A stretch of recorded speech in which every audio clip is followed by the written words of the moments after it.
ಏನ್ sir ಮಾತಾಡಿದೀವಿ sir definitely ಒಂದೇ ಇದ್ರಲ್ಲಿ ಇರೋದ್ರಿಂದ ಏನ್ ತೊಂದ್ರೆ ಇಲ್ಲ. ಸುದೀಪ್ ಸರ್ ಬ್ಲೆಸ್ ಮಾಡಿದ್ದಾರೆ, ಅವರು ಕೂಡ ನಮ್ಮ ಸಿನಿಮಾ ನೋಡ್ತೀನಿ ಅಂತ ಹೇಳಿದ್ದಾರೆ, ನಾವು ಅವ್ರ ಸಿನಿಮಾ ನೋಡ್ತೀವಿ sir, no problem. Shivanna, Raju Shetty sir ಮತ್ತೆ ಉಪೇಂದ್ರ ಅವರು 3 ಜನ ಇದ್ದಾರೆ. 15ಕ್ಕೆ ಟ್ರೈಲರ್ ಲಾಂಚ್ ಮಾಡ್ತೀರಾ? ಅದಾದ್ಮೇಲೆ ನಿಮ್ಮ ಪ್ರಚಾರದ ಪ್ಲಾನ್ ಯಾವ ತರ ಇದೆ? ಎಲ್ಲೆಲ್ಲಿ ಹೋಗ್ತೀರಾ? ಎಲ್ಲೆಲ್ಲಿ ನಿಮ್ದು ಸ್ಟಾಪ್ಗಳಿದೆ ಸರ್? ಎಲ್ಲ ಕಡೆನೂ ಈ ಸಿನಿಮಾ ರಿಲೀಸ್ ಆಗ್ತಿರೋ ಪ್ಯಾನ್ ಇಂಡಿಯಾ ಆಗಿರೋದ್ರಿಂದ ಡೆಫಿನೆಟ್ಲಿ ಎಲ್ಲಾ ಲ್ಯಾಂಗ್ವೇಜ್ ಅಲ್ಲೂ ಟ್ರೈಲರ್ ಮಾಡಿದೀವಿ. ಎಲ್ಲಾ ಲ್ಯಾಂಗ್ವೇಜ್ ಅಲ್ಲೂ ವಿಲ್ ಗೋ ದೇರ್ ಅಂಡ್ ಒಂದು ಇವೆಂಟ್ ಮಾಡ್ತೀವಿ. ಅಂಡ್ ಇದು ರಿಲೀಸ್ 10 days ಏನಿದೆ ರ್ಯಾಪಿಡ್ ಪ್ರಮೋಷನ್ಸ್ ಇರುತ್ತೆ ಸರ್. ಯಾಕಂದ್ರೆ 3 ಜನ ಹೀರೋ ಇರೋದ್ರಿಂದ 3 ಜನ ಡೇಟ್ಸ್ ನಾನು ತಗೊಬೇಕು. ಸೊ ಎಲ್ಲರೂ 15ನೇ ತಾರೀಕಿಂದ ಜನವರಿ 5ನೇ ತಾರೀಕುವರೆಗೂ ನಮ್ಮ ಜೊತೆಲಿ ಇರ್ತೀನಿ ಅಂತ ಪ್ರಾಮಿಸ್ ಮಾಡಿದ್ದಾರೆ. 15th ಟ್ರೈಲರ್ ರಿಲೀಸ್ ಆಗಿದ ತಕ್ಷಣ ರ್ಯಾಪಿಡ್ ಆಗಿ ಪ್ರಮೋಷನ್ಸ್ ಹ್ಯೂಜ್ ಆಗಿರುತ್ತೆ ಸರ್. ಕೆವಿಎನ್ ಅವರೇ ಎಂಟರ್ ಇಂಡಿಯಾ ಸಿನಿಮಾ ರಿಲೀಸ್ ಮಾಡ್ತಾರೆ ಅಥವಾ ಬೇರೆ ಬೇರೆ ಸ್ಟೇಟ್ ಅಲ್ಲಿ ಬೇರೆ ಬೇರೆ ಯಾವ್ದಾದ್ರು ಡಿಸ್ಟ್ರಿಬ್ಯೂಟರ್ ಅಥವಾ ಹೀರೋಗಳು? ಸರ್ ನಾಳೆ ಅದ್ರದ್ದು ಬಾಂಬೆನಲ್ಲಿ ಒಂದು ಮೀಟಿಂಗ್ ಇದೆ ಸರ್ ನಮ್ದು. ನಾಳೆ ಎಲ್ಲ ಕನ್ಫರ್ಮ್ ಆಗೋಗುತ್ತೆ ಯಾರ್ಯಾರು ಎಲ್ಲೆಲ್ಲಿ ಮಾಡ್ತಾರೆ ಅಂತ. But Karnataka KVN 100%. ಪ್ರೊಡ್ಯೂಸರ್ ಯಾವಾಗೂ ಟೆನ್ಷನ್ ಇಲ್ಲ ಅಂತ ಹೇಳ್ತಾರೆ ಅವ್ರು. ಸರ್ ನಿರ್ಮಾಪಕರಾಗಿ ರಿಲೀಸ್ ಡೇಟ್ ಅನೌನ್ಸ್ ಆಗಿದೆ. ಸೊ ಬಿಸ್ನೆಸ್ ವಿಚಾರವಾಗಿ ಯಾವ ತರ ಮಾತುಕತೆಗಳು ಆಗ್ತಾ ಇದೆ ಅಂತ ನಾಳೆ ಗೊತ್ತಾಗತ್ತೆ ಸರ್. ನಾಳೆ ಹೋಗ್ತಾ ಇದ್ದೀವಿ, ನಾಳೆ ಗೊತ್ತಾಗತ್ತೆ ಸರ್. ಸರ್ ನನ್ಗೆ ನಿಜ ಹೇಳ್ಬೇಕು ಅಂತ ಹೇಳಿದ್ರೆ ಬಿಸ್ನೆಸ್ ಅಂತಲ್ಲ, ಒಳ್ಳೆ ನಮ್ಮ ಹೇಳಿಲ್ವಾ ಸಂಸ್ಕೃತಿನ ನಮ್ಗ ಅಂತ ಎತ್ತಿದೀವಿ ಸರ್. ನಮ್ ಇಂಡಿಯನ್ ಸಂಸ್ಕೃತಿನ ಇದ್ ಮಾಡ್ತಾ ಇದೀವಿ. ಅದು ನಮ್ಗೆ ಬಿಸ್ನೆಸ್ ಆಗ್ಲಿ ನಮ್ ಜನಗಳೇ ಕೊಡ್ತಾರೆ ಸರ್. ನನಗೆ ಪಿಕ್ಚರ್ ರಿಲೀಸ್ ಆದಾಗ ಖಂಡಿತ ಅಂತ ನಾವು ನಮ್ ಪಿಕ್ಚರ್ ಅಂತ ನಾನು ಪದೇ ನಾನು ಹೇಳ್ತಾ ಇಲ್ಲ ಸರ್. ಅದನ್ನ ನಮ್ಮ ನೀವು ನೋಡಿದ್ಮೇಲೆ ಗೊತ್ತಾಗತ್ತೆ ನಾವು ಅಂತ. ನಾವು ಅದೇ ಹೇಳಿದ್ವಿ, ಫಸ್ಟ್ ಟೈಮ್ ಇಂಡಿಯಾದಲ್ಲಿ ಆ ಸಬ್ಜೆಕ್ಟ್ ತಗೊಂಡಿದೀವಿ. ಫಸ್ಟ್ ಟೈಮ್ ಇವಾಗ ನಾವು ಟ್ರೈಲರು ನಾವು 7 ಡಿಸ್ಟಿಕ್ ಅಲ್ಲಿ ಮಾಡ್ತಾ ಇದ್ವಿ. ಏನ್ ಮಾಡ್ರು ಸ್ಪೆಷಲ್ ಆಗೇ ಮಾಡ್ತಾ ಇದೀವಿ. ಅದು ಮಾಡ್ತಾ ಇರೋದು ದೇವ್ರು ಮಾಡಿಸ್ಕೊತಾ ಇದಾರೆ ಸರ್. ನಾವ್ ಮಾಡ್ಬೇಕು ಅಂತ ಹೇಳಿ ಅದೇನೋ ಆಟೋಮೆಟಿಕ್ ಐಡಿಯಾಗಳು ಬರ್ತಾ ಇದೆ. ಹಿಂಗ್ ಮಾಡೋಣ ನಾವ್ ಇಬ್ರು ಕೂತ್ಕೊಂಡು ಮಾತಾಡ್ಕೊಂಡು ಅದ್ ಹಂಗೆ ಬರ್ತಾ ಇದೆ. ಖಂಡಿತ ಜನಗಳಿಗೂ ಹಂಗ ತಲುಪತ್ತೆ ಅಂತ ನಾವು ಇದ್ ಮಾಡ್ತಾ ಇದೀವಿ ಸರ್.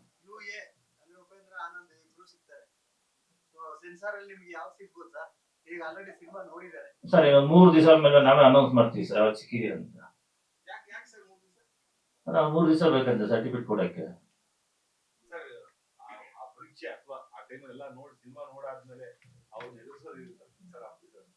ಆ ಮೂಮೆಂಟ್ ಹೆಂಗಾಯ್ತು ಎಕ್ಸ್ಪೀರಿಯನ್ಸ್? ಎದೆ ಬಡಿತ ಜೋರಾಗೋಗಿತ್ತು ಸರ್.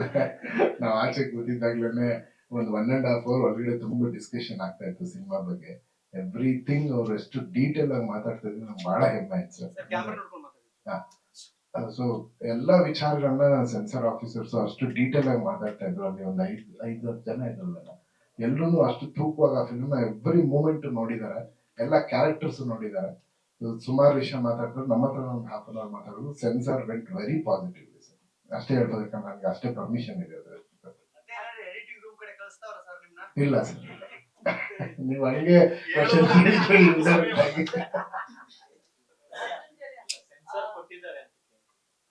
ಸರ್. ಅದೇ ಡೆಫಿನೆಟ್ಲಿ ಸರ್. ಏನಂದ್ರೆ ಅಲ್ಲಿ ಕೆಲವು ಅವ್ರದ್ದೇನೋ ರೂಲ್ಸ್ ಇದೆ ಸರ್. 3 days ಎಲ್ಲ ಆಚೆ ಹೇಳಂಗಿಲ್ಲ.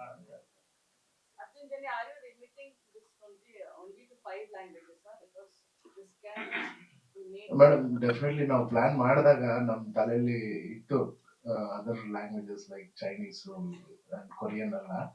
ನಾವ್ ಇಷ್ಟ ಮಾಡಕ್ಕೆ ಸುಸ್ತಾಗ್ಬಿಟ್ಟಿದೆ. ಅಣ್ಣನು ಪಾಪ ತುಂಬಾ ಸಪೋರ್ಟ್ ಮಾಡೋದು 4 ವರ್ಷದಿಂದ. ಸೊ ಡೆಫಿನೆಟ್ಲಿ ಚೆನ್ನಾಗಿ ಆಗೇ ಆಗುತ್ತೆ. ಇಲ್ಲ ಆದ್ಮೇಲೆ ಖಂಡಿತ ಬಿಟ್ಟು ಮ್ಯೂಸಿಕ್ ಡೈರೆಕ್ಟರ್ ಆಗಿ ತುಂಬಾ ಸಕ್ಸಸ್ಫುಲ್ ಆದಂತವ್ರು ಸರ್. ನೀವು ಮೊದಲ ಬಾರಿಗೆ ನಿರ್ದೇಶನ ಮಾಡ್ತಿದ್ದೀರಾ. ಸೊ ಮ್ಯೂಸಿಕ್ ಡೈರೆಕ್ಟರ್ ಮತ್ತೆ ಸಿನಿಮಾ ಡೈರೆಕ್ಷನ್ ಹೇಗಿತ್ತು ಸರ್ ಆ ಒಂದು ಜರ್ನಿ ಮತ್ತೆ ಜವಾಬ್ದಾರಿ?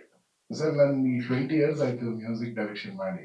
150 ಸಿನಿಮಾ ಆಗಿದೆ ಸರ್. ಅದಷ್ಟು ಟೆನ್ಷನ್ ಇದೊಂದೇ ಫಿಲ್ಮ್ ಸರ್. ಅವಾಗ ಏನು ಅನ್ಸಿಲ್ಲ ಸರ್. 1 ವರ್ಷಕ್ಕೆ 25 ಸಿನಿಮಾ ಎಲ್ಲ ಮಾಡಿದೀನಿ ಮ್ಯೂಸಿಕ್. ಯಾವತ್ತೂ ನನಗೆ ಪ್ರೆಷರ್ ಅನ್ಸಿಲ್ಲ. ಈಗಲೂ ಈ ಸಿನಿಮಾ ಮಾಡ್ಬೇಕಾದ್ರೆ ನನ್ ಸಾಂಗ್ಸ್ ಬರ್ತಾನೆ ಇದೆ. ಮ್ಯೂಸಿಕ್ ಕಡೆ ನನ್ಗೆ ಯಾವತ್ತೂ ಪ್ರೆಷರ್ ಅನ್ಸಿಲ್ಲ. ಬಟ್ ಈ ಫಿಲ್ಮ್ ತುಂಬಾ ದೊಡ್ಡ ಜವಾಬ್ದಾರಿ ಸರ್. ನನಗೆ ಪ್ರೆಷರ್ ಅನ್ನೋದಕ್ಕಿಂತ ನನ್ನ ನಂಬಿ ಒಬ್ಬರು ನಿರ್ಮಾಪಕರು ಅವ್ರು ಕಷ್ಟಪಟ್ಟಿರೋ ದುಡ್ಡನ್ನ ಇಲ್ಲಿ ಹಾಕಿದ್ದಾರೆ. ಆ ದುಡ್ಡು, ಆ ಹೆಸರು, ಕೀರ್ತಿ ಎಲ್ಲ ಅವ್ರಿಗೆ ಸಲ್ಲಿಸೋವರೆಗೂ ನನಗೆ ಟೆನ್ಷನ್ ಇರುತ್ತೆ ಸರ್.